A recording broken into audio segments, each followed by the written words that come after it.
যানবাহন থেকে ডান পাশ দিয়ে নামলে দুর্ঘটনা ঘটতে পারে।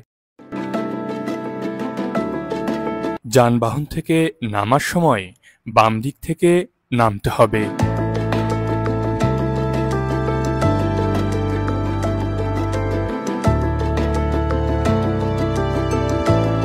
ওড়না বা বোরখা চাকায় পেঁচিয়ে দুর্ঘটনা ঘটতে পারে। রিকশায় উঠলে ওড়না ও বোরখার প্রতি লক্ষ্য রাখতে হবে। হেলমেট ব্যবহার না করলে মারাত্মক ক্ষতির আশঙ্কা থাকে।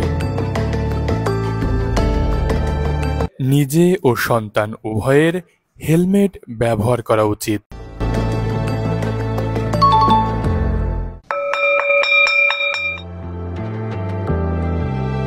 তাড়াহুড়ো করে রাস্তা পার হতে গেলে দুর্ঘটনা ঘটতে পারে।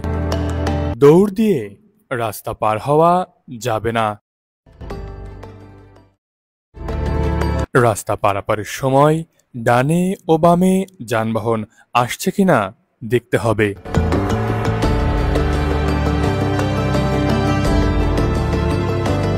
ডানে ও বামে তাকিয়ে নিরাপদ মনে হলে শুধুমাত্র তখনই রাস্তা পার হব।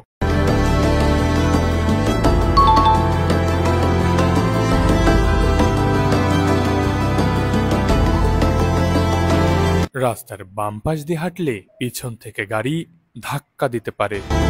ফুটপাত না থাকলে রাস্তার ডান পাশ দিয়ে চলাচল করব। ব্যস্ত রাস্তায় ফুটপাত ব্যবহার না করলে ঘটতে পারে দুর্ঘটনা। ফুটপাত থাকলে অবশ্যই রাস্তায় হাঁটব না। ডানে বামে না তাকিয়ে খেয়াল খুশি মতো মূল সড়কে উঠতে গেলে দুর্ঘটনা ঘটতে পারে। ছোট রাস্তা থেকে মূল সড়কে ওঠার আগে সাইকেল থামিয়ে ডানে বামে তাকাতে হবে। আশেপাশে না তাকিয়ে ওভারটেকিং বা টার্ন নিতে গেলে মারাত্মক দুর্ঘটনা ঘটতে পারে। টার্ন নেওয়ার আগে হাত দিয়ে ইশারা করতে হবে। যেখানে সেখানে ইউটার্ন নিতে গেলে মারাত্মক দুর্ঘটনা ঘটতে পারে। ইউটার্ন করার আগে সাইকেলের গতি কমিয়ে অপর পাশের গাড়ি দেখে নিব। আসুন নিয়ম মেনে পথ চলি, সবাই নিরাপদ থাকি।